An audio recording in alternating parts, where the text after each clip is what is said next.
황금알 농법 대표 박현입니다. 오늘은 2025년 2월 21일 오은역입니다. 지금 달승군 유가 쪽에 있는 마늘밭에 나와 있습니다. 마늘 봄 잠깨우 비료량과 지금 가지고 있는 비료 잔량, 그럼 지금 여기에서는 0.8 정도밖에 비료가 없습니다.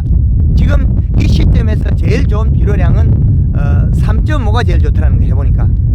근데 4.5나 5.0, 6.0이 돼서 잘 죽질 않더라는 거죠. 겨울이기 때문에. 그래서 최고 많은 마늘의 비료량을 6.0까지는 측정해서 체크를 해봤는데 마늘이 죽질 않더라. 그것도 잘 자라더라. 그래서 마늘이 그 뿌리 표면에 이식값이 너무 높아서 그 비료를 빨아들여서 성장하는 과정에서 그 대사작용 안 되면 뿌리는 안 죽더라는 거죠.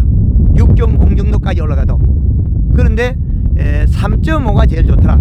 잎도 안 말라 죽고. 그리고 지금 우리 그 전역의 농가들이 보면 봄 잠깨우기 비료는 언제 해야 되느냐, 계절보다 먼저 해야 된다는 거죠. 추운 겨울에 해서 봄에 지금은 봄 잠 깨워서 살짝 자라면서 잎이 이렇게 하트가 되고 있습니다. 그럼 하트가 되고 있을 때 이미 성장을 하고 있는데 비료가 늦게 주는 거죠. 그 마늘에 비료 주면 뻥이 된다 뭐 이탄 있는데, 비료가 줘서 뻥이 되는 게 아니고 비료를 적게 줘서 뻥이 됐다. 여백 속에 들어있는 아미노산 단백질이 잎 속으로 타고 들어가서 잎 속에서 고였던 아미노산 단백질이 안으로 몸속으로 들어가서 균이 생겨서 인편이 만들어지는, 마늘 그 쪽이 만들어지는 인편, 그 생장점에서 균이 활동해서 먹어버렸다. 이렇게 말씀드리겠습니다.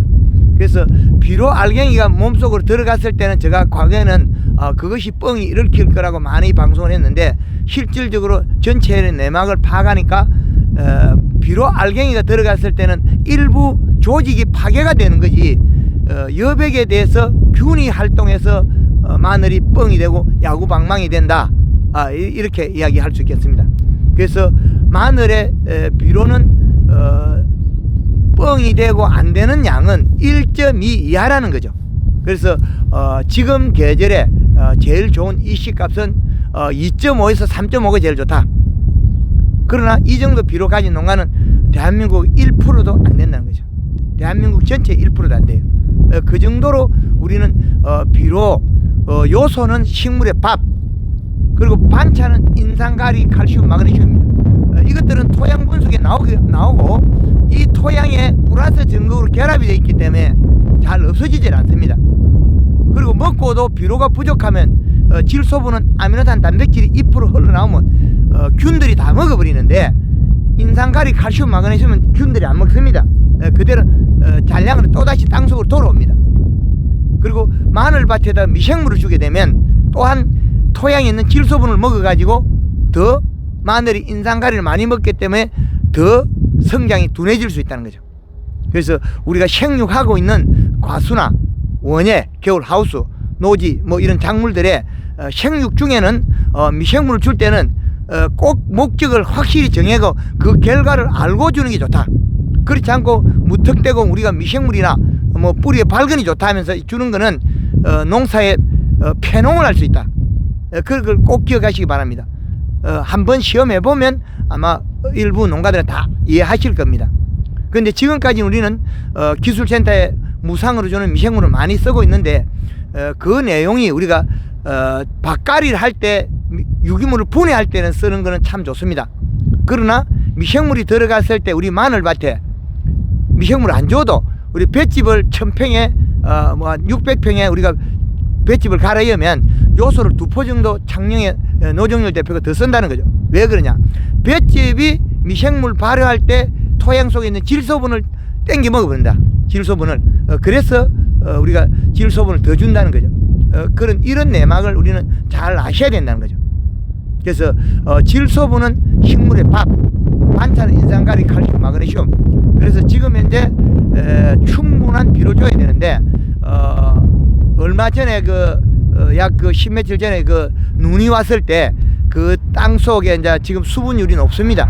그리고 저 뒤로 보는 이 놀골에 수분이 가득합니다. 좀 땅이 질더라도 일부 얼은 땅도 있고 이런데 지금 현재 이런 논에 심은 마늘 같은 경우에 땅 속에서 물이 계속 빠지지 않기 때문에 이 상태에서 100평당 요소를 흙골에다가 한 포 내지 한 포 반까지 흩쳐도 괜찮습니다. 그러면 두둑에서 온도가 지온이 높아서 수분이 빨리 올라가서 비료가 빨리 들어갑니다. 땡겨 들어간다는 거죠.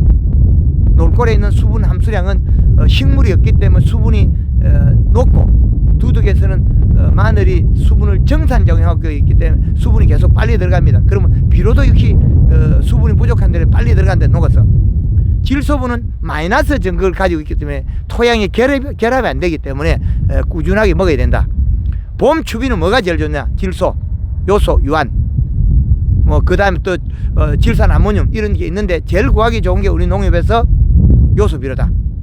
요소비료를 충분히 주는 게 제일 좋다.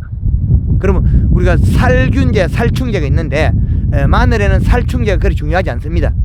또 살균제 또한 중요하지 않습니다. 여백이 맺어서 부직포를 빨리 벗기고 하는 농가들의 목적이 뭐냐?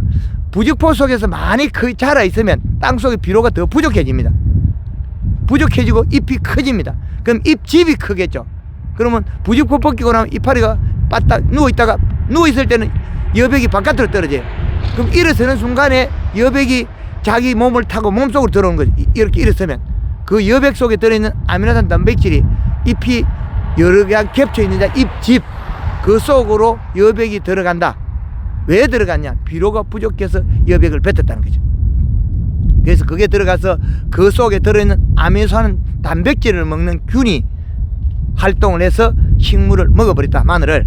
그래서 살균제와 무관하게 우리는 방제할 수 있는 기법을 농업에서 개발해서 쓰는 거죠.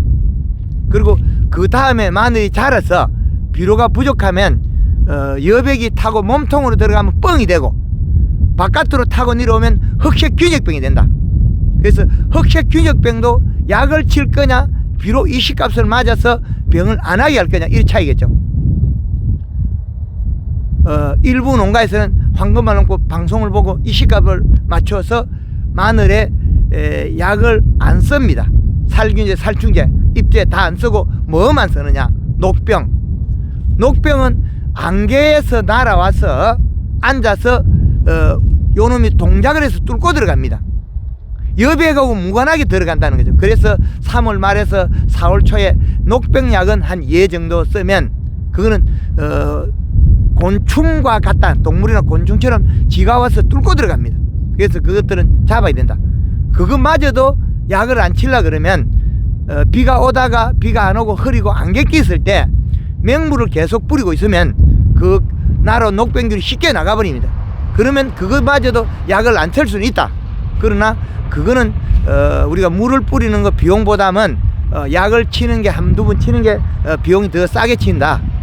그래서 녹병약은 중요하게 여기고, 그 외들은 이식값을 1.5 이상을 맞추면 마늘의 질병을 막습니다.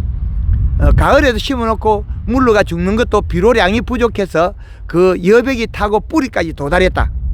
그래서 뿌리가 녹아버렸다. 그래서 텃밭에서 조그맣게 작게 마늘 심는 농가들은 마늘을 세워 심지 마라. 눕혀서 심으면 이게 옆으로 올라오기 때문에 그 여백이 타고 뿌리로 못 간다. 그래서 병을 줄일 수 있다는 거죠. 그래서 일부 그 텃밭에 조금 심는 농장들은 마늘을 눕혀서 심어라. 눕혀서 심으면 여백이 가을에 죽는 병은 안 온다. 여백이 안 타고 가기 때문에 이런 다양한 그리고 방법이 있기 때문에 비료를 충분히 줘서 잎이 진녹색으로 만들면 병이 없다. 그리고 지금 현재 이제 마늘의 그 봄 잠 깨우기 비료 이식값, 그리고 연면 시비는 지금 아주 차기 때문에 자주 할 필요는 없습니다. 10일에서 한 15일 간격으로 골드 그린 물 500에 2리터에 설탕 3kg 이렇게 해주면 좋습니다. 그리고 봄이 따뜻해지면 연면 시비를 일주일 간격으로 7일에서 10일 정도, 연면 시비에서 잎이 설탕에 의해서 빨리 흡수되고 그 다음에 영양을 먹고 진녹색이 되면 여백을 잘 안 뱉고 몸이 단단합니다. 단단하면 여백이 몸통으로 안 들어간다는 거죠. 그러면 뻥이 더 안 생깁니다. 몸통이 단단해야만 여백이 안 들어갑니다. 흐느적하면 몸이 잘 생긴다. 그리고 마늘이나 양파 그 마지막 추비를 NK를 쓰는데 NK를 쓰면 저장이 안 됩니다. 마늘이 잘 썩어버립니다. 그리고 그 NK 비료가 위에 두둑에 뿌렸을 때 입속으로 들어가면 생장 때문에 녹아버리는 경우도 있습니다. 그렇기 때문에 양파가 저장이 안 되고 마늘이 저장이 잘 안 되는 거는 마지막 비료 요소만 계속 줘야 되는데 공기에 NK를 썼을 때는 저장이 안 된다. 그렇게 말씀드릴 수 있고 이 밭에 지금 마늘을 보면 잎이 지금 모양 이렇게 되어 있습니다. 이 말은 봄에 잠이 깨서 이미 자라고 있습니다. 이건 부직포도 안 쉬운데 그런데 이 마늘이 이씨가 낮아서 몸통이 안 커요. 이거를 제일 큰 놈을 한번 뽑아 보겠습니다.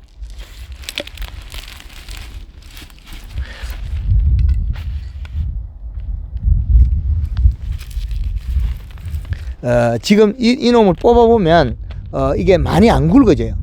자꾸 굵어야 되는데 굵지 않다는 거는 자기가 먹어야 될 비료량이 적기 때문에 아랫잎이 자꾸 녹아가 없어져요. 그래서 지금 비료를 준다고 해서 뭐 늦은 건 아닌데 비료를 주고 연면십에서 잎을 두텁게 만들어 키워야 된다는 거죠. 그 원인은 지금 수분이 41.7%, 그럼 땅에 밀착이 덜 안 돼 있게 되면 수분은 상당히 많습니다. 그리고 이시값 0.86, 온도는 15도 9분 나옵니다. 그래서 지금 여기 땅이 질척해 물이 빼기 올라옵니다. 그럼 여기다가 비료 주면 이게 빨리 안으로 들어갑니다. 여기 수분이 많기 때문에. 그래서 비료를 더 줘야 된다. 비료는 100평에 한 포에서 한 포 반 정도 주면 된다. 그렇게 또한 말씀드리고 마늘은 당부리수가 높은 작물이기 때문에 비료를 아주 많이 먹습니다. 그래서 지금 우리의 마늘을 농약을 많이 쓰는데 사실은 농약이 그래 중요하지 않은 작물이다.